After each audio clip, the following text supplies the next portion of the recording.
Oh boy, Stellantis has officially had their first EV flop. And is the Dodge Charger EV Daytona next? Maybe. Roll the intro.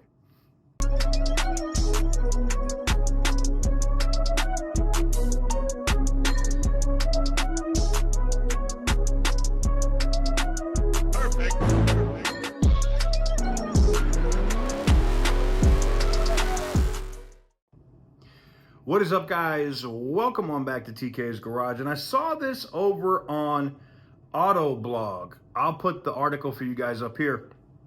The Fiat 500e flops.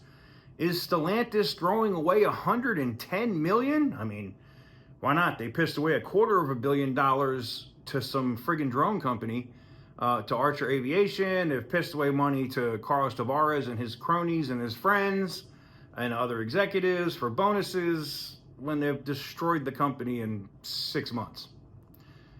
The all-new electric Fiat 500e has faced poor sales in Europe and the US, but Stellantis has promised to spend $110 million more developing the 500 in the coming years.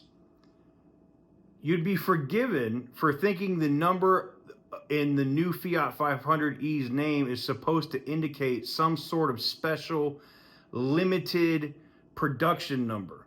After all, Fiat has sold just 439 500e's in the United States since they hit the market earlier this year. But the exclusivity of the new 500 isn't by choice. Nobody's buying them. That's what the article, nobody's buying them. It's hardly a mystery why, given their substandard range and inflated price tag. What's more shocking is Stellantis' plan to invest $110 million more dollars into developing the 500 over the coming years. Can you say dumb? Absolutely dumb. Fiat has fallen far from its peak. That when Fiat made its return to the United States nearly 15 years ago, its bargain-priced 500 was a hit. It's true. Those things were everywhere. They were pieces of crap.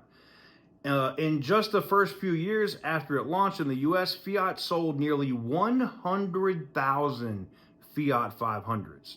That's a lot of Fiats. It's no wonder why the 500 offered classically cute Italian styling, a huge variety of fun colors, and a very appealing price tag. You can see in the graph, I'll show you right here. Boop. You can see it just goes down, down, down, down. Like the amount sold is bad. I mean, when you look at it, I mean, the last year that they sold anything significant over 10,000 was back in 2018. So pre-pandemic. The 500e may pick up some stale steam as interest rates decrease over the coming months. It hasn't exactly been a smash hit since it went on the market in the second quarter of this year. And it's why that they have had that production halt and they've shut down the assembly plant that manufactures the 500e in Italy. And it's caused the Italian government to lose their ever-loving shit over it and call Stellantis out for it. In fact, I think they even pulled back hundreds of millions of dollars of grant money from Stellantis as well, saying, no, you can't have it. We're not giving it to you.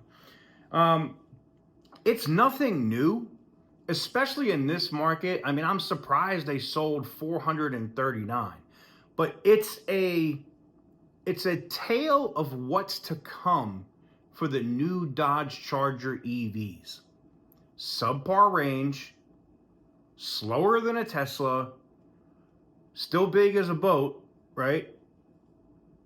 Why is somebody going to buy, unless they're just a super Dodge fan and they don't care that Dodge sucks because they're doing the EV thing, which means there'd be just an ignorant fan. But let's just say they're just a Dodge fan and they absolutely have to have the Dodge Charger EV. Okay, cool, awesome.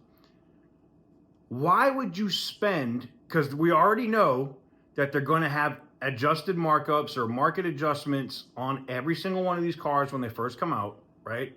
You're going to pay $35,000, $40,000 more on a base model RT, not even the Scat Pack version. So you do that, you're paying that much over. It's going to depreciate like all other EVs do, like a rock, like an absolute rock. Pew, gone.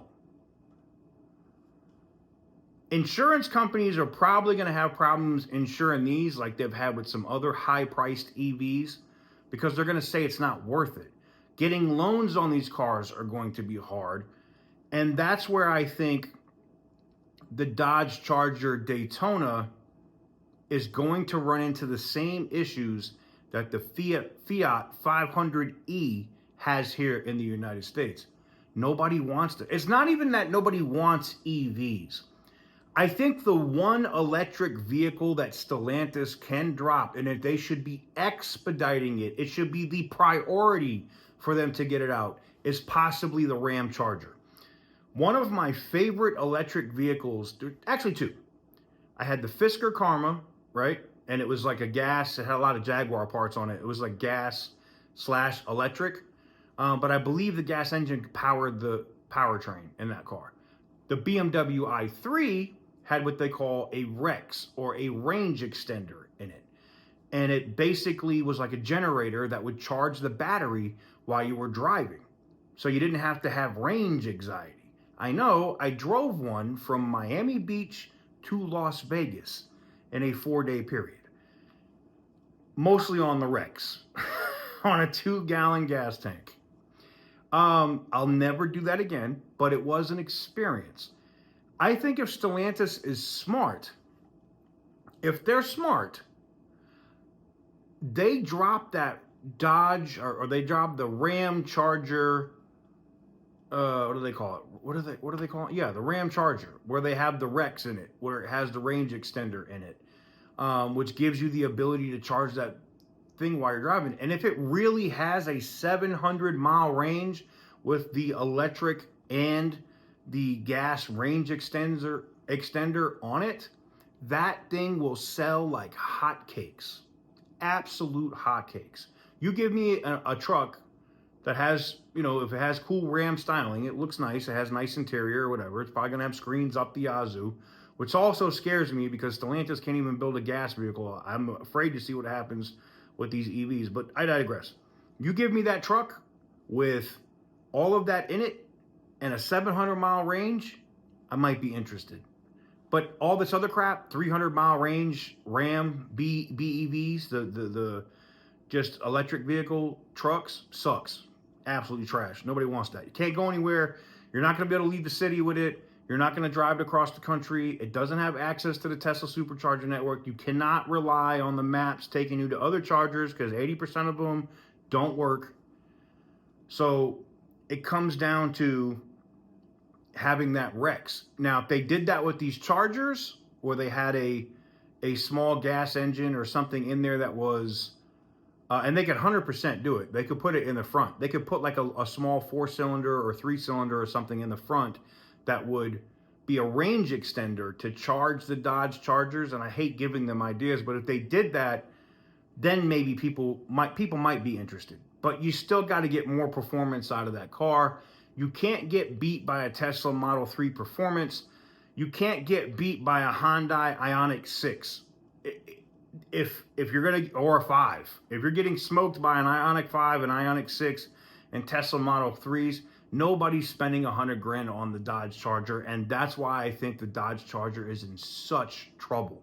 And the Fiat 500e is a leading indicator to tell you that the coming Charger is going to be a disaster. Everybody's saying, oh, wait till the V6, wait till they come out with the inline 6, wait till the 6-pack comes out, people are going to buy those gas. It may never see the light of day. If the Charger EV falls flat on its face, it's done. They're not going to build anymore. We might not even get to see the gas versions of that car. Just saying. But I digress. Let me know what you guys think in the comment section down below. Give the video a big thumbs up if you like what I do. Hit the subscribe button if you haven't already. And as always, stay petty, my friends.